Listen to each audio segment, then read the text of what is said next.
আমার প্রিয় ভাইরা, হযরত আবু উবাইদা ইবনুল জাররাহ রাদিয়াল্লাহু তাআলা আনহু রাসূলের একজন আশিক সাহাবী ছিলেন, রাসূলের একজন মাহবুব সাহাবী ছিলেন। হযরত আবু উবাইদা ইবনুল জাররাহ রাদিয়াল্লাহু তাআলা আনহু রাসূল যখন উহুদের ময়দানে, আপনারা জানেন বদরের প্রান্তরে মুসলমানদের বিজয় হয়েছিল, কিন্তু উহুদের প্রান্তরে মুসলমানদের প্রথমে বিজয় হওয়ার পর পরবর্তীতে রাসূল যাদেরকে এক জায়গায় একটা গুহাগিরি পথে তাদেরকে রেখেছিলেন, ওই জায়গায় তারা না থেকে কয়েকজন চলে আসছে। এই কারণে খালিদ বিন ওয়ালিদ তখনও মুসলমান হয় নাই। ওই খালিদ বিন ওয়ালিদ ওই গিরি পথ বলতে তার সাথীদেরকে নিয়ে সাহাবীদের উপর, রাসূলের উপর আক্রমণ করে বসল। ওই সময় ৭০ জন সাহাবী শহীদ হয়েছিলেন।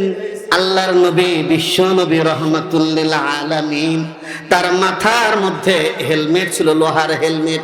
লোহার হেলমেটের 2টা কড়া রাসূলের মাথার মধ্যে ঢুকে গিয়েছিল। মাথার মধ্যে ঢুকে রাসূল বেহুশ হয়ে পড়ে আছে, দাঁতও ভাঙছে, আবার এই 2টা মাথার মধ্যে কড়া। হযরত আবু উবাইদা ইবনুল জাররাহ রাদিয়াল্লাহু তাআলা আনহু দৌড়ে আসলেন। আসার পর দেখলেন রাসূলের মাথার মধ্যে যদি কড়াগুলো থাকে, রাসূলের চিকিৎসা করা সম্ভব হবে না, আগে বের করতে হবে, তারপরে চিকিৎসা, তারপরে অন্য কোনো ব্যবস্থা। হযরত ফাতেমা রাদিয়াল্লাহু তাআলা আনহা তিনিও এরকম ভাবে ছাই ইত্যাদি দিয়ে এই রক্তটা বন্ধ করার চেষ্টা করেছিলেন। আলী রাদিয়াল্লাহু তাআলা তিনিও চেষ্টা করেছেন। হযরত আবু উবাইদা ইবনুল জাররাহ দৌড়ে এসে রাসূলের মাথার মধ্যে যে কড়াটা ঢুকে গিয়েছিল, ওই কড়াটা একটা কড়ার সাথে একটা দাঁত লাগায় জোরে করে টান দিলেন, সাথে সাথে আবু উবাইদা ইবনুল জাররাহ একটা দাঁত শহীদ হয়ে গেল। কিন্তু তিনি ক্ষান্ত হলেন না, নীরব হয়ে গেলেন না। আশিক রাসূল সাহাবী আবু উবাইদা ইবনুল জাররাহ রাদিয়াল্লাহু তাআলা আনহু আরেকটা দাঁত দিয়ে আরেকটা কড়া এভাবে জোরে করে টান দিলেন, আরেকটা দাঁতও তার শহীদ হয়ে গেল। কিন্তু যখন 2টা কড়া বের হয়ে গেছে, বের হয়ে যাওয়ার পর পুরো মুখটা, দেহটা রক্তাক্ত হয়ে গেছে। আরেকজন সাহাবী দেখলেন রাসূলের রক্তগুলো জমিনে পড়বে, এমন অবস্থায় চিৎকার দিয়ে বললেন, হায় হায়, নবীর রক্তটা এরকম ভাবে উহুদের জমিন চুষে খাবে তা হয় না। হযরত মালিক ইবনে সিনান রাদিয়াল্লাহু তাআলা আনহু দৌড়ায় এসে বলতে চেটে চেটে রাসূলের চেহারার মধ্যে, পুরা দেহের মধ্যে যত জায়গায় রক্ত ছিল সবগুলো চেটে খেয়ে ফেলে বলতেছে, এমন এরকম সব চেটে খেলেন। রাসূল বললেন, লান তামাসসাকান নার, ও মালিক ইবনে সিনান, তোমার দেহের মধ্যে আমার রক্ত ঢুকে গিয়েছে, সুতরাং জাহান্নামের আগুন তোমাকে স্পর্শ করবে না। চিৎকার করে বলেন না সুবহানাল্লাহ। হুব্বে রাসূল, রাসূল করিম সাল্লাল্লাহু আলাইহি ওয়াসাল্লামের মুহাব্বত এবং ভালোবাসা, এই বিষয়ের উপর কোরআন এবং হাদিসের আলোকে কিছু কথা পেশ করব ইনশাআল্লাহ তাআলা। রাসূলকে ভালোবাসা, রাসূলকে মুহাব্বত করা, রাসূলের সাথে ইশক, এটা হলো ঈমানের গুরুত্বপূর্ণ অংশ। ইশক এবং মুহাব্বত যদি রাসূলের সাথে কারো না হয়, তাহলে তার ঈমান কামেল হতে পারে না।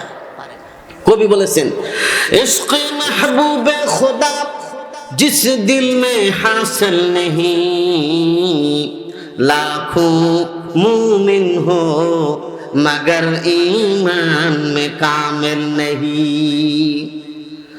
রাসূল করিম সাল্লাল্লাহু আলাইহি ওয়াসাল্লামের মুহাব্বত যদি কারোর মধ্যে পরিপূর্ণভাবে না থাকে, তাহলে সে কামেল ঈমানদার হতে পারবে না। এই জন্য আল্লাহ সুবহানাহু ওয়া তাআলা এই আসমান, জমিন, গ্রহ, নক্ষত্র যা কিছু আছে সব কিছু মুহাম্মাদুর রাসূলুল্লাহ সাল্লাল্লাহু আলাইহি ওয়াসাল্লামের উসিলায় আল্লাহ তাআলা সবকিছুকে সৃষ্টি করেছেন। চিৎকার করে বলেন সুবহানাল্লাহ। রাসূল যদি আগমন না করতেন, তাহলে আল্লাহ সুবহানাহু ওয়া তাআলা আসমান, জমিন, এই যে বিশাল যে কায়নাত, এই কায়নাতকে আল্লাহ তাআলা সৃষ্টি করতেন না। রাসূলের জন্যই, রাসূলের মুহাব্বতে, রাসূলের জন্যই আল্লাহ সুবহানাহু ওয়া তাআলা এই পৃথিবীটা সৃষ্টি করেছেন। জোরে বলেন না সুবহানাল্লাহ। আমার প্রিয় ভাইরা, আল্লাহ সুবহানাহু ওয়া তাআলা তার নবীকে এমন এক আদর্শ, এমন এক নমুনা দিয়েছিলেন যে পৃথিবীতে যত নেতা নেত্রী আসে, পৃথিবীতে যত সমাজ সেবক আসে, পৃথিবীর মধ্যে যত রাজনীতিবিদ আসে, মুহাম্মদ সাল্লাল্লাহু আলাইহি ওয়াসাল্লামের আদর্শের কাছে তাদের আদর্শ কিছুই নয়, ঠিক কিনা? মুহাম্মদ সাল্লাল্লাহু আলাইহি ওয়াসাল্লাম মানবতার জন্য যে কাজ করে গেছেন, এই পৃথিবীর মানুষের জন্য যে অবদান রেখে এই পৃথিবীর বুক থেকে বিদায় নিয়েছেন, পৃথিবীর ইতিহাসে একজন মানুষ আপনারা দেখাতে পারবেন না মুহাম্মদ সাল্লাল্লাহু আলাইহি ওয়াসাল্লামের মতো এত অবদান, এত কাজ অল্প সময়ের মধ্যে 63 বছরের জিন্দেগিতে এত কাজ করেছে, এমন কোনো প্রমাণ কেউ দেখাতে পারবেন না, ঠিক কিনা বলেন? আমার প্রিয় ভাইয়েরা, এই জন্যই রাসূলের জন্য পুরা দুনিয়াটাই পাগল পারা, ঠিক কিনা? আল্লাহ রাব্বুল আলামিন সূরা আলে ইমরানের মধ্যে বলেন, قل إن كنتم تحبون الله فاتبعوني يحببكم الله। হে নবী, আপনি বলে দিন, যদি তোমরা আল্লাহ এবং তার রাসূলকে ভালোবেসে থাকো তাহলে আমার সুন্নতের, আমার আদর্শের অনুসরণ করো। আমার সুন্নতকে যদি তোমরা মানো তাহলে আল্লাহ তাআলা তোমাদেরকে ভালোবাসবে। সুতরাং রাসূলকে ভালোবাসার অর্থ হলো রাসূলের সুন্নতকে মানা, রাসূলের আদর্শকে মানা। অনেক ভালোবাসার কথা বলে মুখ দিয়ে, কর্মে গিয়ে কাজ করে না, এরা আসলে প্রকৃত আশিক রাসূল নয়। এই জন্য আল্লাহ সুবহানাহু ওয়া তাআলা বলতেছেন যে যারা আল্লাহ এবং তার রাসূলকে ভালোবাসার দাবি করে থাকো তাদের জন্য কাজ হলো আমার নবীর সুন্নতকে তোমরা আঁকড়ে ধরো। আল্লাহ নবী বলেছেন, قال رسول الله صلى الله عليه وسلم من تمسك بسنتي عند فساد أمتي فله أجر 100 شهيد وفي رواية أجر شهيد।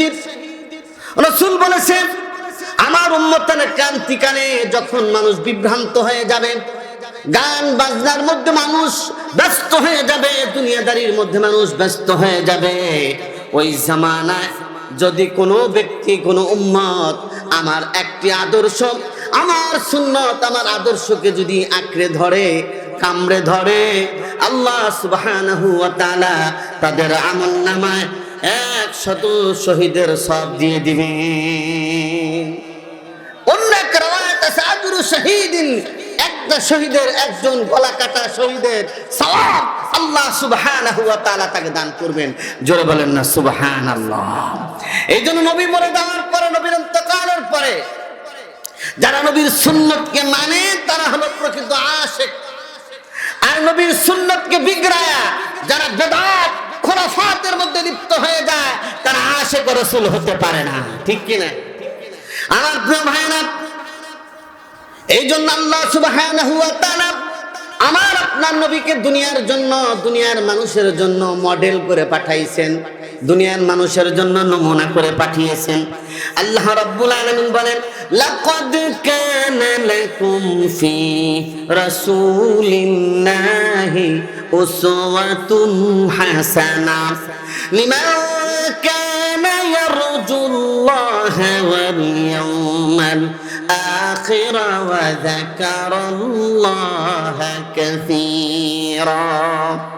আল্লাহ রাব্বুল আলামিন বলেন সূরাতুল আহজাবের মধ্যে, ও দুনিয়ার মানুষেরা শোনো, নিশ্চয়ই নিশ্চয়ই তোমাদের জন্য রাসূলুল্লাহ সাল্লাল্লাহু আলাইহি ওয়াসাল্লামের মধ্যে উত্তম নমুনা, উত্তম আদর্শ রেখা রাখা হয়েছে। কাদের জন্য? যারা আল্লাহ বিশ্বাস করে, আখিরাতে বিশ্বাস করে, আল্লাহর সাথে সাক্ষাৎকে বিশ্বাস করে, তাদের জন্য নমুনা হলেন আমার আপনার নবী, বিশ্ব নবী, সরকারে দো আলম নবী। চিৎকার করে বলেন না সুবহানাল্লাহ। এই জন্য নবীকে ভালোবাসা, এটা হলো আমাদের 1 নম্বর কাজ। আমরা নবীজি সাল্লাল্লাহু আলাইহি সাল্লামকে মহব্বত করব। নবীজি সাল্লাল্লাহু আলাইহি ওয়াসাল্লাম কে সাহাবায়ে কেরাম কিভাবে মহব্বত করেছেন তার কয়েকটা নমুনা আপনাদের সামনে আমি তুলে ধরতে চাই। পৃথিবীর মধ্যে যত আশিক রাসূল আসুক না কেন, যারা জন্মদিন পালন করে, রাসূলের জন্য যারা মিছিল বের করে, আমি পরিষ্কার বলতে চাই মুহাম্মদ সাল্লাল্লাহু আলাইহি ওয়াসাল্লামের সাহাবীদের থেকে তারা রাসূলকে বেশি ভালোবাসে না, ঠিক কিনা? হ্যাঁ, এই জন্য মুহাম্মদ সাল্লাল্লাহু আলাইহি সাল্লামকে ভালোবাসতে হলে আল্লাহ বলছেন আমার নবীর সুন্নতকে মানো, তাহলে এটা ভালোবাসার নিদর্শন, এটা ভালোবাসার আলামত। আল্লাহ তোমাদেরকে ভালোবাসবেন, তোমাদের গুনাহগুলোকে আল্লাহ তাআলা মাফ করে দিবেন। চিৎকার করে বলেন না সুবহানাল্লাহ।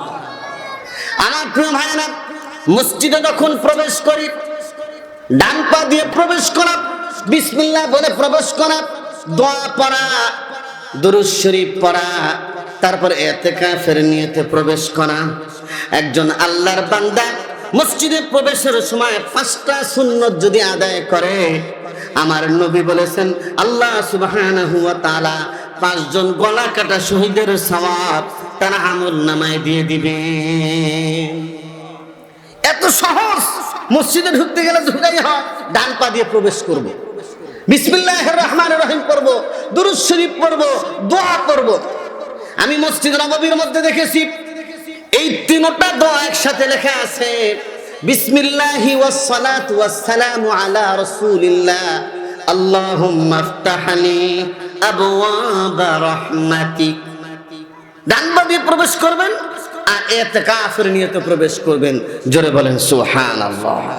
আমার প্রিয় ভাইরা, এই জন্য সাহাবায়ে কেরামের নবী প্রেমের কয়েকটা ঘটনা আপনাদের সামনে আমি তুলে ধরতে চাই। এক নম্বর ঘটনা হলো হযরত আব্দুল্লাহ ইবনে জুবাইর রাদিয়াল্লাহু তাআলা আনহু, রাসূলের প্রিয় একজন সাহাবী, রাসূলের খেদমত করতেন। প্রত্যেকটি সাহাবী কি করতেন? রাসূলের খেদমত করতেন। খেদমতে খোদা মেলে, ঠিক কিনা বলেন? আর ইবাদতে জান্নাত। এই জন্য সাহাবায়ে কেরাম রাসূল করিম সাল্লাল্লাহু আলাইহি ওয়াসাল্লামের খেদমত করতেন। হযরত আব্দুল্লাহ ইবনে আব্বাস রাদিয়াল্লাহু তাআলা আনহুমা, রাসূলের চাচা, ছোট মানুষ, কিন্তু রাসূলের খেদমত করেছিলেন। চাচা হয়ে রাসূলের খেদমত, হ্যাঁ, চাচা হয়ে রাসূলের খেদমত। রাসূল বাথরুমে গেছেন, টয়লেটে গেছেন, বাইতুল খালায় গেছেন। রাসূলুল্লাহ সাল্লাল্লাহু আলাইহি ওয়াসাল্লাম বের হওয়ার পর ওযু করবেন, মিসওয়াক করবেন, পাক সাফ হবেন। এই জন্য হযরত আব্দুল্লাহ ইবনে আব্বাস, ছোট বালক, যুবক, হ্যাঁ, একেবারে 7-8 বছর বয়স, রাসূলের যখন ইন্তেকাল হয় তখন আব্দুল্লাহ ইবনে আব্বাসের বয়স হলো মাত্র 12 বছর। বুখারীতে আছে কয় বছর? 12 বছর। তাহলে ওই সময় আরো ছোট। রাসূল আসছেন, দেখা গেছে সাথে সাথে হ্যাঁ পানির ব্যবস্থা, মিসওয়াকের ব্যবস্থা, হ্যাঁ আরাম মতো ওযু ইস্তেঞ্জা করার ব্যবস্থা। এটা দেখে ওযু করার পরে আল্লাহর নবী এত খুশি হয়েছেন, বলতেছে আব্দুল্লাহ ইবনে আব্বাসের মাথায় হাত দিয়ে দোয়া করেছেন। বুখারীর মধ্যে আসছে, আল্লাহুম্মা আল্লিমহুল কিতাব ওয়া ফাক্কিহু ফিদ্দীন। হে আল্লাহ, আমার এই চাচাকে তুমি কিতাবুল্লাহর জ্ঞান, কিতাবুল্লাহর তাফসীর বুঝায় দাও, আর দ্বীনের ফাকাহাত বুঝ হযরত আব্দুল্লাহ ইবনে আব্বাসের মধ্যে ঢুকায় দাও। জোরে বলেন না সুবহানাল্লাহ। আব্দুল্লাহ ইবনে আব্বাস এই রাসূলের দোয়াতে চমকে গেছেন। জোরে বলেন না সুবহানাল্লাহ। হযরত আবু হুরায়রা রাসূলের খেদমত করে চমকায় গেছেন। 5000-এর উপর হাদিস বর্ণনা করেছেন হযরত আবু হুরায়রা রাদিয়াল্লাহু তাআলা আনহু। একবার রাসূলের কাছে অভিযোগ করলেন, ওগো নবী, আপনার খেদমত করি, আপনার দরবারে বসে থাকি, কিন্তু এত হাদিস এত কথা তো আমার মনে থাকে না।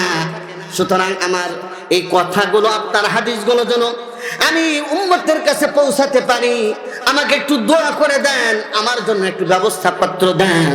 আল্লাহর নবী বললেন, তোমার চাদরটা খোলো।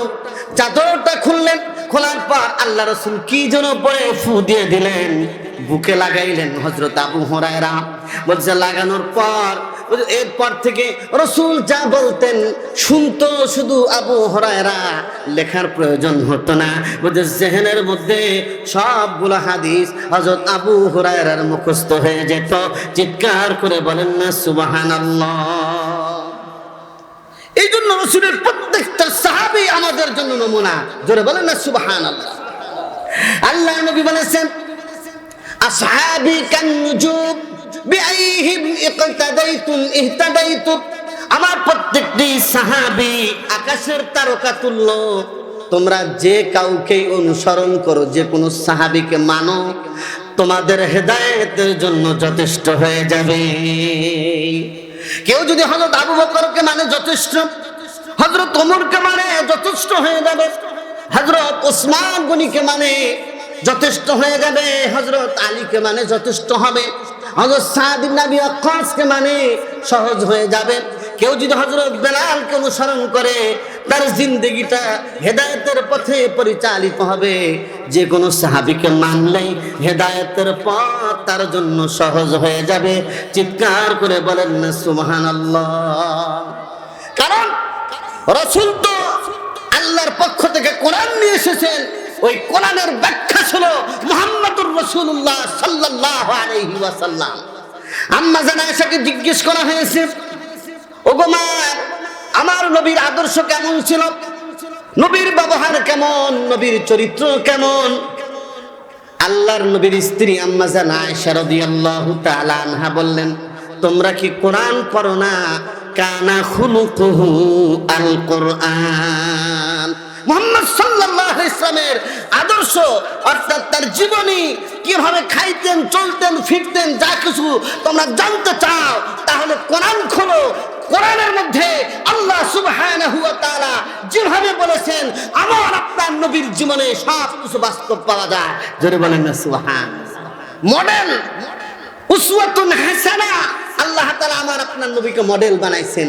কিন্তু আজকের এই দুনিয়াতে মুসলমানদের উপর শত আফসোস, মুসলমানদের জন্য কপাল বড় মুসলমান মুহাম্মদ সাল্লাল্লাহু আলাইহি ওয়াসাল্লামের মতো এত বড় লিডার, এত বড় নেতা, বিশ্ব নেতা, বিশ্ব রাজনীতিবিদ, বিশ্ব মুহসিন মুহাম্মদ সাল্লাল্লাহু আলাইহি ওয়াসাল্লামকে বাদ দিয়ে মাও সেতু, আব্রাহাম লিঙ্কন সহ যত বস্তাবাদা মতবাদ আছে তাদের আদর্শকে আজকে মুসলমানদের যুবকরা মানে, ঠিক কিনা? কিন্তু মুহাম্মদ সাল্লাল্লাহু আলাইহি ওয়াসাল্লাম আদর্শ তাদের কাছে ভালো লাগে না। হ্যাঁ, তাদের কাছে ভালো লাগে মদ, তাদের কাছে ভালো লাগে ইয়াবা, তাদের কাছে ভালো লাগে গান বাজনা, তাদের কাছে ভালো লাগে 31st টাইম উদযাপন করা। ও যুবক, তোমার হাতে মদ মানায় না। ও যুবক শুনে রাখো, তোমার হাতে ইয়াবা মানায় না। ও বোন তুমি শোনো, তোমার জন্য বেপরদায় চলা তোমার জন্য মানায় না। ও যুবক, তোমার জন্য এরকম উশৃঙ্খল জীবন মানায় না, কারণ তোমার জন্য নমুনা হলো আমার নবী সরকার দু আলম নবী হযরত মুহাম্মদ সাল্লাল্লাহু আলাইহি ওয়াসাল্লাম। সুতরাং তোমরা যদি মানো তাহলে রাসূল যুবকদের জন্য আদর্শ, রাসূল মায়ের জন্য আদর্শ, রাসূল পিতার জন্য আদর্শ, রাসূল সমাজসেবকদের জন্য আদর্শ, রাসূল রাষ্ট্রবিদদের জন্য এবং রাষ্ট্র যারা পরিচালনা করে তাদের জন্য, সকল মানুষের জন্য রাসূল হলেন আদর্শ, ঠিক কিনা? আজকে আফসোস যে আমরা অন্যদের কাছে ভিক্ষা করতে যাই যে আমাদের কিছু আদর্শ দেন, আমরা আপনাদের নীতি অনুযায়ী দেশ চালাই, ঠিক কিনা? এই ট্রান্সজেন্ডার ঢুকাইছি, ট্রান্সজেন্ডার ঢুকানোর জন্য পায়ে তারা চলতেছে, ঠিক কিনা?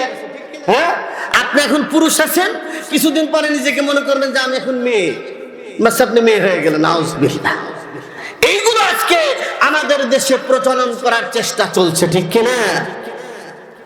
আমার ভাইরা, হযরত আব্দুল্লাহ ইবনে জুবায়ের রাসূলের খেদমত করতে গিয়ে রাসূল সিঙ্গা লাগাইতেন। সিঙ্গা লাগানোটা সুন্নত। হ্যাঁ, যে বিভিন্ন জায়গায় দূষিত রক্ত বের করে দিয়ে শরীরকে সুন্দর করার জন্য, স্মার্ট করার জন্য দেখা যায় অনেকে কি করে, সিঙ্গা লাগায়। কিন্তু এটা সুন্নতি একটা দাওয়া, সুন্নতি একটা চিকিৎসা। রাসূল সিঙ্গা লাগাইছেন, এর রক্ত একটা বাটির মধ্যে ছিল। হযরত আব্দুল্লাহ ইবনে জুবায়েরকে বললেন, আব্দুল্লাহ ইবনে জুবায়ের এটা একটু বাইরে ফেলাইয়া দিয়ে আসো, দাফন করে আসুন। হযরত আব্দুল্লাহ ইবনে জুবায়ের রাদিয়াল্লাহু তাআলা আনহু বলতেছেন, ফেলায় না দিয়া নিজে পান করে ফেললেন। রাসূলের কাছে আসলেন, আসার পর বললেন, আব্দুল্লাহ ইবনে জুবায়ের, তোমার কাছে যে সিঙ্গার যে রক্তটা ফেলানোর জন্য, দাফন করার জন্য আমি দিলাম, সেটা তুমি কোথায় ফেলাইলা? বলছি, ইয়া রাসূলুল্লাহ, আপনার রক্তটা জমিন চুষে খাবে, তা আমার বরদাস্ত হয় না, এই জন্য আমি শরবতের মতো এটা পান করে ফেলেছি। রাসূল বললেন, যার দেহের মধ্যে মুহাম্মদ সাল্লাল্লাহু আলাইহি ওয়াসাল্লামের রক্ত প্রবেশ করেছে ওই দেহ কোনোদিন জাহান্নামে জ্বলতে পারে না। চিৎকার করে বলেন না সুবহানাল্লাহ। তু কুজা মান কুজা, তু কুজা মান কুজা বা মুহাম্মদ কাই নিসবত তুরা। আমরা কোথায়, তোমরা কোথায়? মুহাম্মদ সাল্লাল্লাহু আলাইহি ওয়াসাল্লামের সাথে আমাদের কি সম্পর্ক? সম্পর্কিত হবে রাসূলের আদর্শ, সুন্নাত, রাসূলের জীবন, প্র্যাকটিক্যাল জীবনটাকে আমাদের জীবনে যদি আমরা বাস্তবায়ন করি, তাহলেই রাসূলের সাথে আমার মহব্বতটা পরিপূর্ণ হবে। ঠিক কিনা? আমি যদি খ্রিস্টানদের কালচার বাস্তবায়ন করতে চাই আর বাস্তবায়ন করি, আমি তো মুহাম্মদ সাল্লাল্লাহু আলাইহি ওয়াসাল্লামের উম্মত দাবি করতে পারি না। ঠিক কিনা? আমার প্রিয় ভাইরা, হযরত আবু উবাইদা ইবনুল জাররাহ রাদিয়াল্লাহু তাআলা আনহু রাসূলের একজন আশিক সাহাবী ছিলেন, রাসূলের একজন মাহবুব সাহাবী ছিলেন। হযরত আবু উবাইদা ইবনুল জাররাহ রাদিয়াল্লাহু তাআলা আনহু রাসূল যখন উহুদের ময়দানে, আপনারা জানেন বদরের প্রান্তরে মুসলমানদের বিজয় হয়েছিল, কিন্তু উহুদের প্রান্তরে মুসলমানদের প্রথমে বিজয় হওয়ার পর পরবর্তীতে রাসূল যাদেরকে এক জায়গায় একটা গুহাগিরি পথে তাদেরকে রেখেছিলেন, ওই জায়গায় তারা না থেকে কয়েকজন চলে আসছে। এই কারণে খালিদ বিন ওয়ালিদ তখনও মুসলমান হয় নাই। ওই খালিদ বিন ওয়ালিদ ওই গিরিপথ বলতে তার সাথীদেরকে নিয়ে সাহাবীদের উপর, রাসূলের উপর আক্রমণ করে বসল। ওই সময় ৭০ জন সাহাবী শহীদ হয়েছিলেন। আল্লাহর নবী, বিশ্ব নবী রাহমাতুল লিল আলামিন, তার মাথার মধ্যে হেলমেট ছিল, লোহার হেলমেট। লোহার হেলমেটের 2টা কড়া রাসূলের মাথার মধ্যে ঢুকে গিয়েছিল। মাথার মধ্যে ঢুকে রাসূল বেহুশ হয়ে পড়ে আছে, দাঁতও ভাঙছে, আবার এই 2টা মাথার মধ্যে কড়া। হযরত আবু উবাইদা ইবনুল জাররাহ রাদিয়াল্লাহু তাআলা আনহু দৌড়ে আসলেন। আসার পর দেখলেন রাসূলের মাথার মধ্যে যদি কড়াগুলো থাকে, রাসূলের চিকিৎসা করা সম্ভব হবে না, আগে বের করতে হবে, তারপরে চিকিৎসা, তারপরে অন্য কোনো ব্যবস্থা। হযরত ফাতেমা রাদিয়াল্লাহু তাআলা আনহা তিনিও এরকম ভাবে ছাই ইত্যাদি দিয়ে এই রক্তটা বন্ধ করার চেষ্টা করেছিলেন। আলী রাদিয়াল্লাহু তাআলা তিনিও চেষ্টা করেছেন। হযরত আবু উবাইদা ইবনুল জাররাহ দৌড়ে এসে রাসূলের মাথার মধ্যে যে কড়াটা ঢুকে গিয়েছিল, ওই কড়াটা একটা কড়ার সাথে একটা দাঁত লাগায় জোরে করে টান দিলেন, সাথে সাথে আবু উবাইদা ইবনুল জাররাহ একটা দাঁত শহীদ হয়ে গেল। কিন্তু তিনি ক্ষান্ত হলেন না, নীরব হয়ে গেলেন না। আশিক রাসূল সাহাবী আবু উবাইদা ইবনুল জাররাহ রাদিয়াল্লাহু তাআলা আনহু আরেকটা দাঁত দিয়ে আরেকটা কড়া এভাবে জোরে করে টান দিলেন, আরেকটা দাঁতও তার শহীদ হয়ে গেল।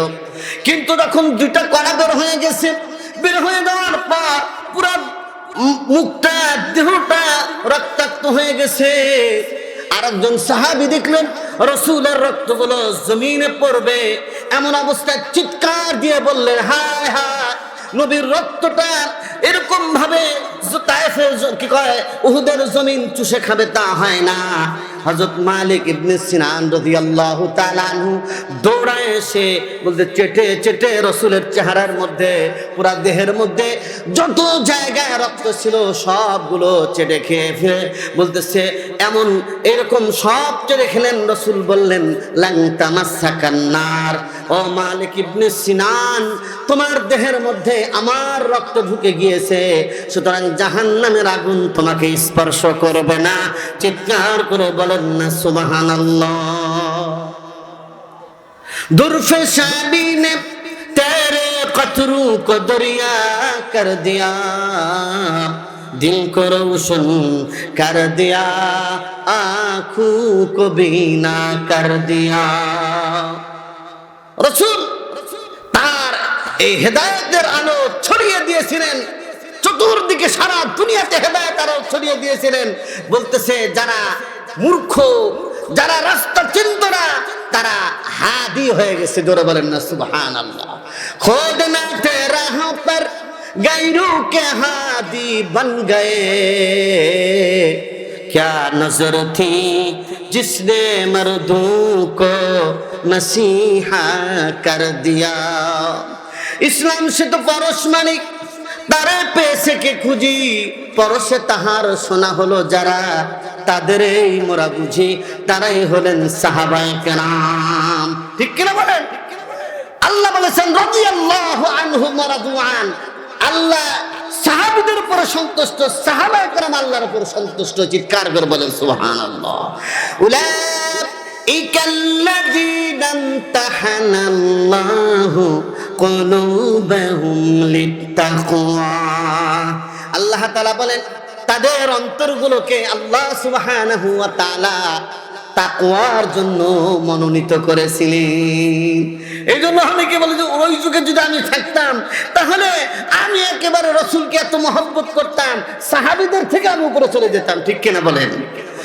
নবী সাহাবী এটা ইলেকশনের মতো ভোট দিয়ে নির্বাচিত করার মতো বিষয় না, হ্যাঁ, এটা সিলেকশন করার মতো বিষয় না, এটা আল্লাহর পক্ষ থেকে নির্বাচিত হয়। ঠিক কিনা বলেন? আল্লাহু ইস্তাফি মিনাল মালাইকাতি রাসূলান ওয়া মিনান নাস, বলতেছে রাসূল চাইলে আমি রাসূল হতে পারি না। এখন গোলাম আহমদ কাদিয়ানী বলছে আমি নবী, নাউজুবিল্লাহ। কিন্তু রাসূল কি বলছেন? আনা খাতামুন নবিয়্যিন লা নাবিয়্যা বাদি, আমি সর্বশেষ নবী, আমার পরে কোন নবী নাই। ঠিক কিনা? এই জন্য প্রিয় ভাইরা আমার, মালিক ইবনে সিনান রাসূলের রক্তগুলো চুষে খেয়ে ফেললেন, আর রাসূল বললেন লাং তামাসসাকান নার। রাসূল যখন আব্দুল্লাহ ইবনে কিমিয়া বিশাল বড় একটা পাথর আমার আপনার নবীর চেহারার উপর মাথাকে লক্ষ্য করে মারছে, হেলমেটের দুটা কণা ঢুকে গেছে, দাঁতগুলো ভেঙে রাসূল পড়ে গেছেন। তাফসীরের কিতাবের মধ্যে আছে রাসূল বলতেছেন ইলাইয়া ইবাদাল্লাহ, ইলাইয়া ইবাদাল্লাহ, আল্লাহর বান্দারা আমার দিকে আসো, আমার দিকে আসো। এই অবস্থায় শয়তান কিন্তু বসে নাই। ঠিক কিনা বলেন? শয়তান ইন্না শাইতান মাজরাদ দামি, শয়তান মানুষের দেহের রক্তের সাথে সাথে চলতে থাকে। ঠিক কিনা? শয়তান পুরো উহুদের ময়দানে ছড়িয়ে দিল কত কতিলা মুহাম্মদ, মুহাম্মদ সাল্লাল্লাহু আলাইহি সাল্লাম এই দুনিয়ার বুকে নাই, মুহাম্মদ শহীদ হয়ে গেছে।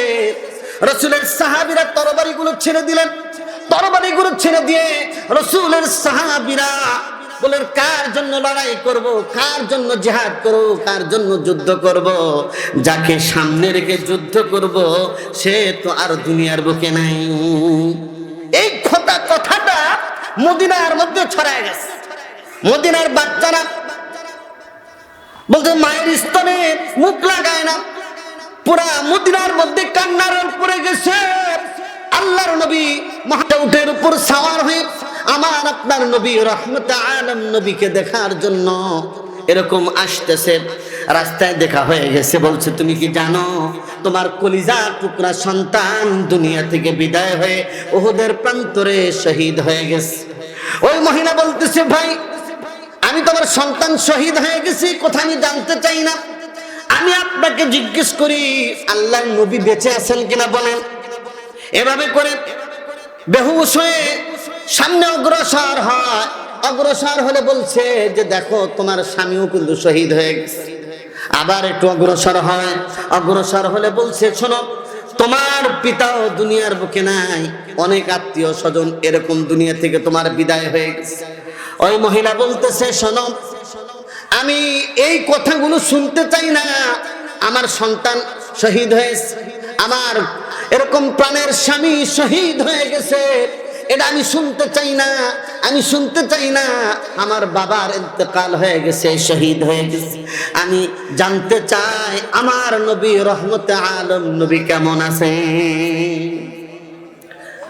একটু পরে দেখলো যে মুহাম্মদ সাল্লাল্লাহু আলাইহি ওয়াসাল্লাম বেঁচে আছেন, এরকম ভাবে বিশ্রাম নিচ্ছেন।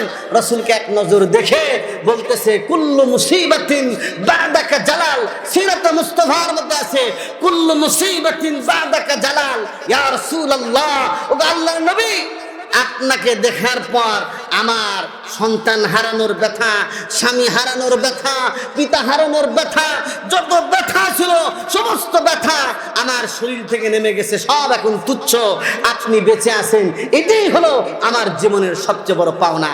জোরে বলেন না সুবহানাল্লাহ। শুধু ওজুদাস রাহমাতুল লিল আলামিন, সুজুদুজাত রহমাতুল লিল আলামিন, মসজিদে হামারু এ জমিন। আল্লাহর নবী কত বড় দামি নবী ছিলেন। আল্লাহ রাব্বুল আলামিন আমার আপনার নবীকে রাহমাতুল লিল আলামিন করে পাঠাইছেন। জোরে বলেন না সুবহানাল্লাহ। নবী মুসলমানদের জন্য রহমত, পশু পাখির জন্য রহমত, কুল কায়নাতের জন্য রহমত, আল্লাহর নবী শুধু এলাকা ভিত্তিক নবী নন, বরং আমার আপনার নবী হলেন বিশ্ব নবী। এটা আমি কোনো বানানোর কথা বলছি না, কোরআন থেকে আল্লাহ তাআলা বলছেন, ওয়ামা আরসালনাকা ইল্লা রাহমাতাল লিল আলামিন। ও নবী, আমি আপনাকে পুরো দুনিয়ার জন্য, বিশ্ববাসীর জন্য রহমত করে পাঠাইছি। আল্লাহ তাআলা বলছেন, কুল ইয়া আইয়ুহান নাস ইন্নী রাসূলুল্লাহি ইলাইকুম জামিআ। নবী বলে দেন, হে মানুষরা শোনো, আমি সবার নবী হয়ে আসছি। জোরে বলেন না সুবহানাল্লাহ। এজন্য যারাই মানবে তারাই হেদায়েত পাবে, ঠিক কিনা বলেন? হ্যাঁ, আজকে অনেক মানুষ আছে, হ্যাঁ, ওই হিন্দু পুরোহিতরা কি করে, রাসূলের সমালোচনা করে। আবার অনেকেই ফেসবুকের মধ্যে স্ট্যাটাস দেয় রাসূলের জীবনী নিয়ে, আম্মা জান আয়েশা সিদ্দিকা রাদিয়াল্লাহু তাআলা আনহাকে নিয়ে, খাদিজা রাদিয়াল্লাহু তাআলা আনহাকে নিয়ে নবীজির চরিত্র দ্বারা এরকম কলঙ্ক রোপণ করতে চায়। পরিষ্কার কথা, নবীর জীবনের মধ্যে কলঙ্কের কোনো ছাপ নাই। যারাই একথা বলে, আমরা বলতে চাই তারাই হলো ওই নগ্ন পল্লীর মধ্যে তাদের জন্ম হয়েছে, ঠিক কিনা বলেন? তারা আসলে কি সঠিক কথাটা বলে না। এটা আমার কথা নয়, আল্লাহ সুবহানাহু ওয়া তাআলা নবীজির তারিফ করে, কসম করে নবীর চরিত্রের বর্ণনা দিয়েছেন, ঠিক কিনা বলেন? আমার ভাইরা, মক্কার লোকেরা নবীজিকে পাগল বলতো। মক্কার লোকেরা আমার আপনার নবীকে গণক মনে করত। মক্কার লোকেরা আমার নবীকে চরিত্রহীন বলতো। আল্লাহ রাব্বুল আলামিন সূরাতুল কালামের মধ্যে বললেন, নূর ওয়াল কালামি ওয়া মা ইয়াসতুরুন মা আনতা বিনিআমাতি রাব্বিকা বিমাজনুন। আল্লাহ বলছেন, ওগো নবী, কলমের কসম, কলম যা রাখে তার কসম, আল্লাহর রহমতে, আল্লাহর নিয়ামতের দ্বারা আপনি পাগল নন। ওয়া ইন্না লাকা লাআজরান গায়রা মামনুন। ওগো নবী, শুনে রাখেন, আল্লাহ আপনার জন্য প্রভূত কল্যাণ প্রস্তুত করে রেখেছেন। অনেক এরকম আপনার জন্য প্রতিদান আল্লাহ রেডি করে রেখেছেন। ওয়া ইন্নাকা লাআলা খুলুকিন আযীম। এবং নিশ্চয়ই আমার আপনার নবী হলেন মহান চরিত্রের উপর অধিষ্ঠিত। চিৎকার করে বলেন না সুবহানাল্লাহ। কোন নবীকে খুলুকে কারিমা দেওয়া হয়েছিল, হ্যাঁ, কোন নবীকে এরকম ভাবে খুলুকে হাসানা দেওয়া হয়েছিল, কিন্তু আমার আপনার নবীকে আল্লাহ সুবহানাহু ওয়া তাআলা সমস্ত মানুষদের, সমালোচনাকারীদের সমালোচনাকে অপনোদন করে আল্লাহ বললেন, ওয়া ইন্নাকা লাআলা খুলুকিন আযীম। ওগো নবী, আপনি হচ্ছেন শ্রেষ্ঠ সম্মান, শ্রেষ্ঠ চরিত্রের উপর অধিষ্ঠিত। চিৎকার করে বলেন না সুবহানাল্লাহ। এরকম চরিত্র পৃথিবীর বুকে আর হতে পারে না। যারা বলেন না সুবহানাল্লাহ। মানলে বলতে আপনার কষ্ট হয়েছে? রাসূলকে হত্যা করার জন্য বুখারীতে আছে, দুসুর নামক এক ব্যক্তি তরবারি ধরেছে, রাসূলকে হত্যা করবে, খুন করে দিবে। যখনই তরবারি ধরেছে রাসূলের সিনা বরাবর, এটা রাসূলের মুআজিজা ছিল, তরবারিটা এরকম ভাবে পড়ে গেল। রাসূল তরবারিটা উঠাইলেন, উঠানোর পর বললেন, দুসুর, আমার হাত থেকে তোমাকে কে বাঁচাবে? তুমি আমার থেকে কেমন আচরণ কামনা করো, ঠিক কিনা? বলতেছে, রাসূল বললেন, শোনো,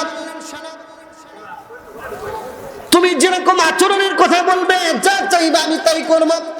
আপনি তো উন্নত চরিত্রের অধিকারী, আপনি হলেন শ্রেষ্ঠ বংশের খানদানের মানুষ, আপনার কাছে ভালো ব্যবহার চাই। আল্লাহর নবী সাল্লাল্লাহু আলাইহি সাল্লামকে খুনিকে মাফ করে দিলেন। আর আমরা পরস্পরে থাকি, এক দল আর এক দল দেখতে পারি না, ঠিক কিনা বলেন? হ্যাঁ, এখন আবার এক দল দেখলাম হুজুরদেরকে পর্যন্ত হুমকি দিতেছে। হুজুররা যেহেতু মাঝে মধ্যে বিভিন্ন কথাবার্তা বলে, এই জন্য তারা আবার হুমকির সুরে কথা বলতেছে, ঠিক কিনা বলেন? পরিষ্কার কথা, আলেম ওলামাদেরকে হুমকি দিয়ে কেউ পৃথিবীর বুকে টিকতে পারে নাই, ঠিক কিনা? বিগত সময় টিকতে পারে নাই, বর্তমানেও টিকবে না, ভবিষ্যতেও টিকবে না। কারণ আমরা কোনো স্বার্থের কারণে কথা বলি না, আমরা কথা বলি আমরা কথা বলি যে পাওয়ার হলেন সুপ্রিম পাওয়ার, মুহাম্মদ সাল্লাল্লাহু আলাইহি সাল্লামের পাওয়ারে আমরা কথা বলি। দুনিয়ার কিসরাকে আমরা টালমাটাল করে দিয়েছি, পারস্যকে আমরা টালমাটাল করে দিয়েছি। আমরা অর্ধ পৃথিবী কেন, পৃথিবীর 3 ভাগের 2 ভাগ আমরা শাসন করেছি। সুতরাং আমাদের সাথে যদি লড়তে আসে, লড়তে তো পারবে না। তাদের বংশ, তাদের জন্ম এবং তাদের ইতিহাস তারা বিকৃত করে ফেলবে, ঠিক কিনা বলে? তারা টিকতে পারবে না, ঠিক কিনা? এত সহজ না। টুপি পরে হাঁটে মাওলানা ফজলুর রহমান এখানে 3টা মাদ্রাসা করছে, আলহামদুলিল্লাহ। কত সুন্দর জামুল মাদ্রাসা। এটা আমি দেখছিলাম যে একটা পুকুরের মধ্যে মাদ্রাসা, এখন এটা জালালাইন পর্যন্ত, আলহামদুলিল্লাহ। এখানে হাদি গ্রুপের মাধ্যমে আরেকটা মাদ্রাসা হচ্ছে, আলহামদুলিল্লাহ। আরেকটা মাদ্রাসা আমি নিজে গেছি, শরীরটা খুব ভালো না, কিন্তু খেদমত দেখার জন্য যে আলেম ওলামারা আজকে কাজ করতেছে এটা দেখার জন্য আবার তাহফিজুল কোরআনও গেলাম। সেখানে দেখে আমার কলিজাটা ভরে গেছে, আলহামদুলিল্লাহ। ওনার প্রত্যেকটা ভাই, প্রত্যেকটা তারা দ্বীনের জন্য কাজ করে। কিসের জন্য? এই জন্য মাওলানা ফজলুর রহমানকে সহযোগিতা করবেন, তার পাশে থাকবেন, তাকে তার হাতকে শক্তিশালী করার জন্য তার পাশে থাকবেন হকপন্থী একজন আলেম। সুতরাং তার সাথে থাকলে আপনাদের ফায়দা হবে ইনশাআল্লাহ। কারণ রাসূল বলেছেন আল উলামা ওয়ারাসাতুল আম্বিয়া। বুখারীর রওয়ায়াত, ওলামায়ে কেরাম হলেন নবীদের উত্তরসূরি। নবীরা সম্পদ রাখলে এটা কেউ মালিক হয় না। সুতরাং নবীর এটা সম্পদের মালিক ওলামায়ে কেরাম নন, বরং এলেমের ওয়ারাসাত, ওহীর ওয়ারাসাত ওলামায়ে কেরাম তারা নেন, সেটাই মানুষের মধ্যে ছড়ায়া দেন। হুজুর আমরাই তো দান করি, আলেমরা কি দান করে? আর আলেমদের থেকে বড় দাতা কেউ হতে পারে না। রাসূল বলছেন মান রাজাতুন নাস, সবচেয়ে বড় দাতা সখী কে? রাসূল বলছেন আমি। এবং যারা ইলমকে শিখে আর ইলম ছড়ায়া দেয় তারাই হলো সবচেয়ে বড় কি? দাতা। জোরে বলেন না সুবহানাল্লাহ। তাহলে আমাদের সার্টিফিকেট দিয়েছেন রাসূল, দিয়েছেন। আমাদের শিক্ষার স্বীকৃতি, দুনিয়ার স্বীকৃতি দরকার নেই, আমাদের শিক্ষার স্বীকৃতি দিয়েছেন মুহাম্মদুর রাসূলুল্লাহ সাল্লাল্লাহু আলাইহি ওয়াসাল্লাম। আমার প্রিয় ভাইরা, এই জন্য রাসূল যখন উহুদের প্রান্তরে এরকম ভাবে রক্তাক্ত অবস্থায় রক্তগুলো হযরত মালিক ইবনে সিনান চেটে চেটে খেলেন, আর মহিলা সাহাবীরা এমন মহাব্বত যে সন্তানের মহাব্বত তার ধারের কাছেও ছিল না। এই জন্য রাসূল পরিষ্কার বলেছেন হাদিসের মধ্যে, লা ইউমিনু আহাদুকুম হাত্তা আকুনা হাব্বা ইলাইহি মিন ওয়ালিদিহি ওয়া ওয়ালাদিহি ওয়ান নাসি আজমাইন। বুখারীর রওয়ায়াত, হযরত আনাস থেকে বর্ণিত। হযরত আনাস তিনি একজন খাদেম ছিলেন রাসূলের। জোরে বলেন না সুবহানাল্লাহ। খেদমত করলে লাভ আর লাভ, ঠিক কি না? যারা বড়দের খেদমত করেছে, শাইখুল হাদিস রাহমাতুল্লাহ আলাইহির খেদমত করেছে, তারা এখন দাবি, ঠিক কিনা, শাইখুল হাদিসের খাদেম। যারা হাফিজ হুজুরের খেদমত করেছে, হাফিজ হুজুরের খাদেম, হাফিজ হুজুরের মহব্বতের লোক। যারা নূর হোসেন কাসেমি রাহমাতুল্লাহ আলাইহির খেদমত করেছে, ওই যে কাসেমি সাহেবের খেদমত খাদেম। এরকম আল্লাহ আলাদের সাথে যারা নিসবত লাগায়, এই নিসবতটা এত দামি হয়, এই নিসবতের কারণে তার দামটা এত বেড়ে যায়, জমিনে থাকে না, সে চলে যায় আল্লাহর আরশ আজিম পর্যন্ত, ঠিক কিনা বলে? হযরত আনাস হাদিস বর্ণনা করেছেন আর রাসূলের 10 বছর খেদমত করেছেন। আমরা হুজুরদের সন্তানদেরকে বলি না যে হুজুরদের একটু জুতা সিধা করে দাও, হ্যাঁ, এটা বড় দরকার আছে। হ্যাঁ, হুজুরদের জুতা সিধা করে শিখাইতে হবে, রাসূলের প্রেম শিখাইতে হবে সন্তানকে। সন্তানকে যদি রাসূলের মহব্বত না শিখান, রাসূল সালাম দিতেন বাচ্চাদেরকে দেখে আমরাও সালাম দিব, ঠিক কিনা? খালি সালাম নেওয়ার জন্য অপেক্ষা থাকবো না। স্ত্রীকে সালাম দিব, স্ত্রীও সালাম দিবে। ঘরে ঢোকার সময় বলবো আসসালামু আলাইকুম ওয়া রাহমাতুল্লাহি ওয়া বারাকাতু। যত ধরনের দুর্বলতা আছে, স্ত্রীর সাথে একটু দূরত্ব সৃষ্টি হয়ে গেছে, সালাম দেওয়ার কারণে আল্লাহ সুবহানাহু ওয়া তাআলা রহমত নাজিল করবেন। জোরে বলেন না সুবহানাল্লাহ। এখন সব দলের লোকেরা যদি পরস্পরে একে অপরকে সালাম দেওয়া শুরু করে ঠিক মতো, তাহলে এদেশে গন্ডগোল লাগবে, বলেন? হ্যাঁ, আমি বলি আওয়ামী লীগের ভাইদেরকে যে আপনারা তো 15-16 বছর খাইছেন, ঠিক না? এখন একটু স্টপ থাকে না, তোলা ফালাফি করার দরকার নেই, যে তোমরা খাও আরো 5-10 বছর, তারপর আমরা একটু দেখবো নাকি, ঠিক কিনা বলেন? অন্যদেরকে একটু খাওয়ার সুযোগ দেওয়া দরকার আছে। খাওয়া ধর্ম দুর্নীতি করা, চাঁদাবাজি করার কথা বলছি না, ঠিক না? একটু ইসলামের আলোকে এদের সাজানোর কথা বলছি। কারণ এদেশে আপনার জিয়াউর রহমানের শাসনে দেখেছেন আপনারা, প্রেসিডেন্ট হুসাইন মোহাম্মদের সাথে শাসন আপনারা দেখেছেন, আপনারা শেখ হাসিনার শাসনও দেখেছেন, শেখ মুজিবুর রহমানের শাসন আপনারা দেখেছেন, অনেক শাসন দেখেছেন। আবার আমরা দেখতে চাই সোনার মদিনায় মুহাম্মাদুর রাসূলুল্লাহ সাল্লাল্লাহু আলাইহি ওয়াসাল্লামের শাসন ব্যবস্থা, এটার পক্ষে কারা কারা আছে? নারে তাকবীর, নারে তাকবীর। কোরআন সুন্নাহর আলো, আল কোরআনের আলো, আল হাদিসের আলো, আল উলামা যেখানে, ইসলাম আছে যেখানে, আলহামদুলিল্লাহ সবাই ঐক্যবদ্ধ থাকতে হবে, ঠিক কিনা বলেন? দেশ রক্ষার জন্য, ইসলাম রক্ষার জন্য, মসজিদ মাদ্রাসা ইমানকে রক্ষার জন্য ঐক্যবদ্ধ থাকতে হবে। মুসলমান রাজি আছেন? আমার ভাইরা, আবু দুজানা আমার নবীকে কত মহব্বত করতেন। হাদিসের কিতাবের মধ্যে আসছে উহুদের ময়দানে চতুর্দিক থেকে তীর বল্লম ছোড়া শুরু করে দেওয়া হলো। রাসূলের সাহাবী আবু দুজানা রাসূলকে এরকম ঘেরাও করে নিয়ে থাকলেন, জোরে বলেন না সুবহানাল্লাহ। এমন ঘেরাও করলেন, চতুর্দিক থেকে রাসূলের পিঠটা দেন নাই, বুকটা রাসূলের সাথে লাগায় দিচ্ছেন। পিঠটা দেখা গেল এত বল্লম আর তীরের আঘাত, প্রায় 70-এর উপর আঘাত। হ্যাঁ সুবহানাল্লাহ বলেন। হ্যাঁ, হযরত আবু দুজানা, হযরত তালহা রাদিয়াল্লাহু তাআলা রাসূলের জন্য উহুদের ময়দানে ঢালের মতো হয়ে গিয়েছেন। বলতেছে তালহার দেখা গেল শরীরের মধ্যে 80টার মতো আঘাত। এখনো যারা উহুদের প্রান্তে যায়, উহুদের ময়দানে যায় হাজী সাহেবরা, ওই জায়গায় যে জায়গায় রাসূলের 70 জন সাহাবী ঘুমিয়ে আছেন, ওই জায়গায় এখন মনে হয় যে ওই জায়গায় এখনো হামজা রাদিয়াল্লাহু তাআলা আনহু, ওই জায়গায় হামজা রাদিয়াল্লাহু তাআলা আনহু এখনো ইশকে রাসূলের মহব্বতে তারা উতাল পাতাল করতেছে, ঠিক কিনা বলে? হ্যাঁ, তাদের দেখলে কিরকম মনে হয় যে কত কুরবানি।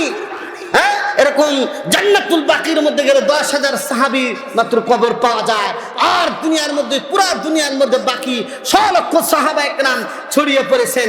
আজকে আমরা এই দিন ইসলামের দাওয়াত নিয়ে শুধু বাংলাদেশে পড়ে আছি। এই দাওয়াত নিয়ে ইন্ডিয়া যেতে হবে, এই দাওয়াত নিয়ে চীনে যেতে হবে, এই দাওয়াত নিয়ে আমেরিকায় যেতে হবে, এই দাওয়াত নিয়ে জার্মানিতে যেতে হবে, এই দাওয়াত নিয়ে আমাদেরকে সারা দুনিয়া সফর করতে হবে, ঠিক কিনা বলেন? সেই সফর করার জন্য দাওয়াতে আলমী মেহনত আগামী কয় তারিখ? হ্যাঁ, 31শে জানুয়ারি, 1-2 ফেব্রুয়ারি, তাই না? প্রথম পর্ব। আর দ্বিতীয় পর্ব কি? 3, 4, 5 ওলামায়ে কেরামের তত্ত্বাবধানে, আলমী শূরার তত্ত্বাবধানে আমরা সবাই যাব। রাজি আছি তো ইনশাল্লাহ? কারা কারা রাজি আছি ইজতেমার ময়দানে? এখানে আপনাদের জন্য খালি যাইবেন তো যাইবেন আনসারদের মতো। রাসূলের সাহাবী আনসাররা যেরকম খেদমত করেছে, মুবাল্লিগদের আপনারা এখন দাঁড়ায় দাঁড়ায় শরবত বিতরণ করবেন, ঠিক না? আমি তো দেখি মাঝে মধ্যে পানি খাওয়ান আপনারা, এই এলাকার লোকেরা খাওয়ায়, আপনারা খাওয়ান কিনা জানি না, কিন্তু আমি খাওয়ানো দেখছি। আমার মায়েরা বন্ধুরা আমার, এই জন্য আমি বলতে চাই হযরত তালহার মতো আমাদের কিছু যুবক দরকার, হযরত আবু দুজানার মতো কিছু যুবক দরকার আমাদের জন্য, খালিদ বিন ওয়ালিদের মতো কিছু যুবক দরকার আমাদের জন্য, এরকম আবু বকরের মতো কিছু মুরব্বী দরকার আমাদের জন্য, হযরত ওমর রাদিয়াল্লাহু তাআলা আনহুর মতো কিছু এরকম যুবক দরকার আমাদের জন্য, হযরত ওসমানের মতো কিছু যুবক দরকার, আশিক রাসূল যুবক দরকার, যারা ইসলাম বিরোধী কর্মকাণ্ড দেখলেই বাধা দিবে, ঠিক কিনা?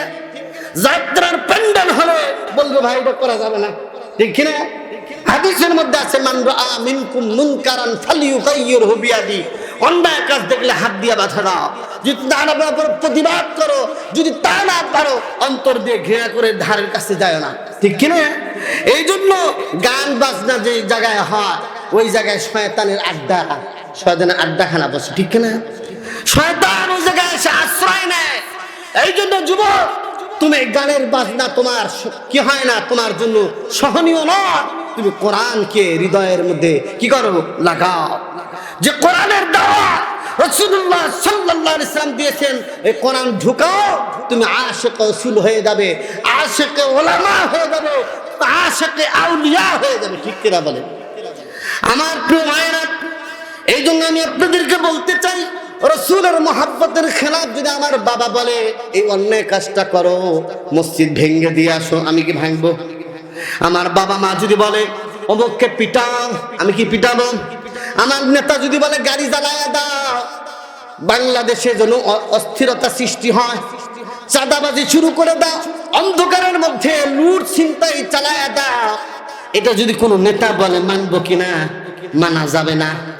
কারণ আল্লাহ রাব্বুল আলামিন বলছেন, কুল ইন কানা আবাউকুম ওয়া আবনাউকুম ওয়া ইখওয়ানুকুম ওয়া আজওয়াজুকুম ওয়া আশীরা, বলে দেন হে নবী, যদি তোমাদের পিতামাতা, তোমাদের সন্তানাদি, তোমাদের আত্মীয় স্বজন, পরিবার পরিজন, এরা অথবা তোমাদের সম্পদের ক্ষতি হয়ে যাবে, এই সব কিছু যদি আল্লাহর রাস্তা থেকে তোমাদেরকে বাধার সৃষ্টি করে, তাহলে তোমরা এদের এই কথাগুলো মানবা না। কারণ রাসূল বলেছেন, লা তাআতা লিমাখলুকিন ফি মাসিয়াতিল খালিক। আল্লাহ তাআলাকে অসন্তুষ্ট করে, আল্লাহকে অসন্তুষ্ট করে মানুষকে সন্তুষ্ট করা যাবে না। এই জন্য যুবক ভাইরা, আমরা সন্তুষ্ট করব একমাত্র কাকে? জোরে বলেন, আল্লাহকে। আর একটু জোরে বলেন, কাকে মহব্বত করব? আমার ভাইরা, এই জন্য আজকে আমাদের সমাজের মধ্যে কিছু বেদাত, খোরাফাত, এগুলো আমাদের সমাজের মধ্যে আছে, এগুলো থেকে আমাদের বাঁচার চেষ্টা করতে হবে। ঠিক কিনা? হ্যাঁ, যারা ওই পন্থী আছে তাদের কাছে আমি করজোরে বলি, ভাই আপনি আশিক রাসূল, আপনি আল্লাহ রাসূলের মহব্বত করেন, আপনি এগুলো ছাড়েন, বেদাতি ছাড়েন, বেদাতি কর্মকাণ্ডগুলো ছাড়েন। কারণ কুল্লু মুহদাসাতিন বিদআহ ওয়া কুল্লু বিদআতিন দালালা ওয়া কুল্লু দালালাতিন ফিন্নার। রাসূলের যুগে যেটা হয় নাই, সাহাবায়ে কেরাম যেটা করে নাই, তাবিঈনরা যেটা করে নাই, তবে তাবিঈনরা যেটা করে নাই সেটাকে ইবাদত মনে করে করা, ওইটাই হলো বেদাত। আর বেদাতি কর্মকাণ্ড যদি কেউ করে তাকে জাহান্নামে যাইতে হবে। ঠিক কি না? এই জন্য বেদাতি কর্মকাণ্ডের সাথে আমাদের কোনো সম্পর্ক নাই। আমরা মসজিদগুলোকে সুন্নি বানাবো। কি বানাবো বলেন? সুন্নতের অনুসরণে আমাদের মসজিদগুলো চলবে, মাদ্রাসাগুলো চলবে, আর আমরাও রাসূলের আশিক হিসেবে চলবে। ঠিক কিনা বলেন? আমার ভাই হযরত জাফর রাদিয়াল্লাহু তাআলা আনহু রাসূলকে কতটুকু মহব্বত করতেন দেখেন। রাসূল মুতার যুদ্ধে 3 জনের নাম ঘোষণা করেছেন। যায়েদ যখন শহীদ হয়ে যাবে, আব্দুল্লাহ ইবনে আবু রাওয়াহা দাঁড়ায়া যাবে। যদি জাফর শহীদ হয়ে যায়, যায়েদ দাঁড়ায়া যাবে। 3 জনের নাম বলে পরে 3 জন যদি শহীদ হয়ে যায়, আরেকজন তরবারি, আরেকজন ইসলামের ঝান্ডা উঠায় ধরবেন। হযরত জাফর রাদিয়াল্লাহু তাআলা আনহু যখন বুঝতে পারলেন আর তিনি থাকবেন না, বাড়ি থেকে চলে আসতেছেন, সন্তান পিছন থেকে বলে, আব্বু আব্বু, হ্যাঁ আপনি জিহাদের ময়দানে যাচ্ছেন, একটু আপনার সাথে মুসাফা করি, মুআনাকা করি, আসেন আসেন। বলতেছে হযরত জাফর সন্তানের দিকে তাকান নাই, কারণ সন্তানের মহব্বত অন্তরের মধ্যে লেগে যেতে পারে। এই জন্য হযরত জাফর রাদিয়াল্লাহু তাআলা আনহু একেবারে জিহাদের ময়দানের দিকে রওনা হয়ে গেছে। আমরা হলো সেই মুসলমান, বাসর ঘরে স্ত্রীকে রেখে জিহাদের ময়দানে যাওয়া সেই মুসলমান হলাম আমরা। ঠিক কিনা বলেন? কেন আমরা মদ আর জুয়া আর আসর এই আড্ডাখানার মধ্যে আমরা কেন বসে আছি? ঠিক কিনা বলেন? রাসূলের কাছে একজন সাহাবী আসছে, গরিব সাহাবী, এসে বলতেছি, ইয়া রাসূলুল্লাহ, আমি তো গরিব মানুষ, চেহারাও সুন্দর না, আমাকে তো মদিনার কেউ বিয়া দিতে চায় না, আমি যত জায়গায় প্রস্তাব দেই সব জায়গায় বলে যে জায়গা হবে। রাসূল বললেন, ওই সাহাবী যাও, অমুক জায়গায় যাও, আনসারী এক ব্যক্তি আছে, আব্দুল ওয়াহাব নামক এক ব্যক্তি আছে, তার কাছে যাও, আমার প্রস্তাব দাও যে মুহাম্মদ সাল্লাল্লাহু আলাইহি ওয়াসাল্লাম পাঠাইছে, তার একটা সুন্দরী মেয়ে আছে, ওই সুন্দরী মেয়ের সাথে যেন তোমার বিবাহ দিয়ে দেয়। আমার প্রিয় ভাইরা, হযরত রাসূল করিম সাল্লাল্লাহু আলাইহি ওয়াসাল্লাম নির্দেশনা পেয়ে ওই সাহাবী ওই আব্দুল ওয়াহাবের বাড়িতে চলে গেলেন। যাওয়ার পরে বলতেছে মুহাম্মদ সাল্লাল্লাহু আলাইহি ওয়াসাল্লাম পাঠাইছে, আপনার নাকি একটা কন্যা সন্তান আছে, ওই কন্যা সন্তানের সাথে আমার বিবাহ করে দেওয়ার জন্য বলেছে। বলছে চেহারার দিকে তাকায় দেখে যে চেহারা তো সুন্দরও না, আর বাড়ির অবস্থাও ভালো না, টাকা পয়সা নেই, যদি বিয়ে দিয়ে কি লাভ হবে? বলছে না, হবে না, হবে না।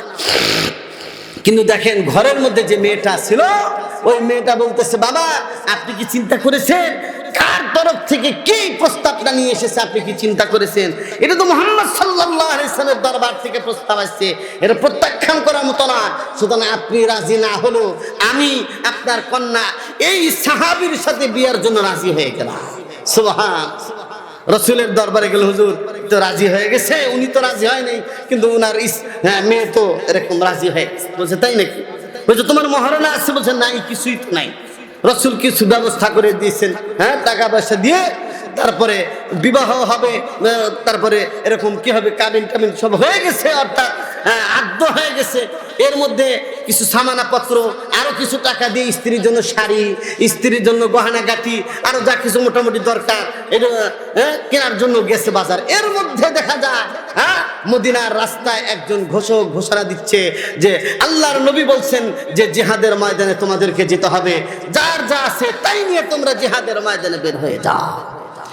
ওই সাহাবী ওই যে স্ত্রীর জন্য শাড়ি কিনেছিল, স্ত্রীর জন্য স্নো পাউডার, আরো বিভিন্ন জিনিস কিনেছিল, এই সব কিছু বিক্রি করে দিয়ে একটা ঢাল কিনলো, একটা তরবারি কিনলো, আর স্ত্রীকে বললো, দেখো তুমি নাকি অনেক সুন্দরী মহিলা, মদিনার মধ্যে এত সুন্দর মহিলা কেউ নাকি নাই, কিন্তু তোমার সাথে তো আমার দেখা হলো না, জান্নাতে তোমার সাথে দেখা হবে, বিদায় নিচ্ছি, চলে যাই, তুমি দোয়া করো, মাফ করে দিও।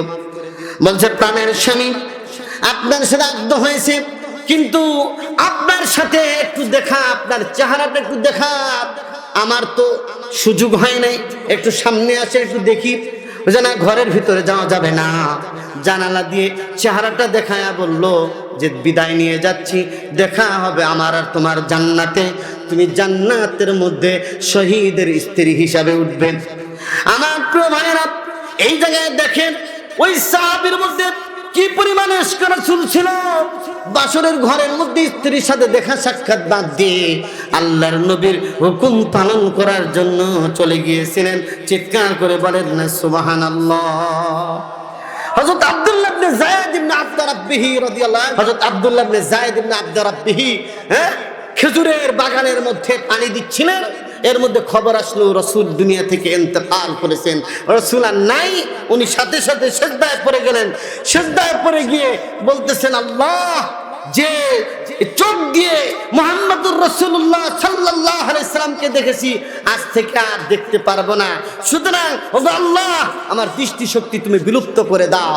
উনি সিজদায় পড়ে আল্লাহর কাছে বলছেন, দেখেছি এরপরে ওনার চোখের জ্যোতি চলে গেছে, সারা জীবন অন্ধ অবস্থা কাটায় দিয়েছেন। এরকম বহু সাহাবীর হুব্বে রাসূলের উপর অনেক ঘটনা আছে, অনেক কিছু আছে, আমি আলোচনা করতে পারলাম না। আগামীতে যদি আমার কখনো সুযোগ হয় ইনশাআল্লাহ এই হুব্বে রাসূলের উপর, রাসূলের ইশক এবং মহব্বতের উপর কিছু কথা বলবো। আল্লাহ সুবহানাহু ওয়া তাআলা আমাদেরকে রাসূলের সুন্নতের ইত্তেবা, সাহাবায়ে কেরামের ইত্তেবা, রাসূলের আহলে বায়াতের মুহাব্বত, রাসূলের পরিবারের মুহাব্বত এবং সাহাবায়ে কেরামের মুহাব্বত, রাসূলের আদর্শের মুহাব্বত আমাদের মধ্যে সৃষ্টি করে দিক। আমিন। রহ গই রসমে আযা রূহ বেলালি ন রহি, ফলসফা রহ গয়া তলকিন গজালি ন রহি। নসরুম মিনাল্লাহি ওয়া ফাতহুন করিব।